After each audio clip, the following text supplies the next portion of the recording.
उद्या मसाजो ग्रामस्थ एक महत्त्वाची बैठक घेणार असल्याची माहिती धनंजय देशमुख यांनी दिली। कृष्णा आंधळे याची संपत्ती जप्त करणं एक प्रक्रियेचा भाग आहे, मात्र कृष्णा आंधळे याला तात्काळ अटक करून त्याला फाशी देण्यात यावी असंही त्यांनी म्हटलं। ज्यावेळेस या प्रकरणातील सर्व आरोपी फासावर लटकतील त्यावेळेस आमचं समाधान होईल असंही धनंजय देशमुख यांनी म्हटलंय। तपास योग्य दिशेने आणि निपक्षपातीपणे चालावा यासाठी आम्ही वेळोवेळी विनंती करत आहोत असंही धनंजय देशमुख यांनी म्हटलंय।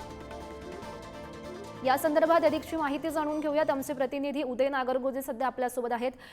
उदय, आपण पाहतोय खरं तर एक महत्त्वाचा निर्णय न्यायालयाने दिला की कृष्णा आंधळे याची संपत्ती जप्त करण्याचे, मात्र या संदर्भात सध्या धनंजय देशमुख यांची सध्या प्रतिक्रिया बघायला मिळते। उद्या त्या संदर्भातच एक महत्त्वाची बैठक पार पडणार असल्याचं समजतं। नेमकं काय घडू शकतं या बैठकीत?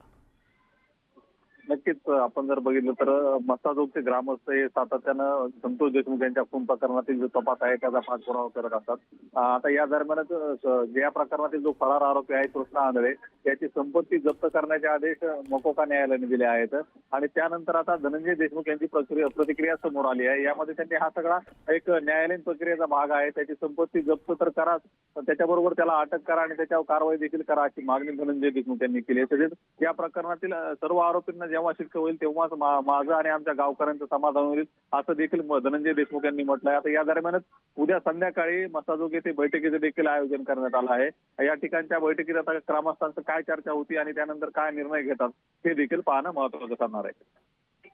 नक्कीच उद्याच्या बैठकीकडे असंच लक्ष ठेवून राहा। तुर्तास धन्यवाद दिलेल्या सविस्तर माहितीसाठी।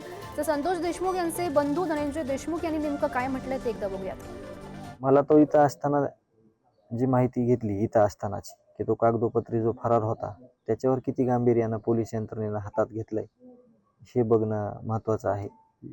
त्याला कागदोपत्री फरार करण्यापेक्षा त्याला जर शिक्षा दिली असती, त्याला जर पोलिसांनी अभय दिलं नसतं, त्याला जर एखाद्या विशिष्ट ऑफिसमध्ये बसवून घेतलं नसतं तर कदाचित ही हत्या झाली नसती। ही मी आधी भरपूर वेळेस सांगितलंय, आत्ताही सांगतो।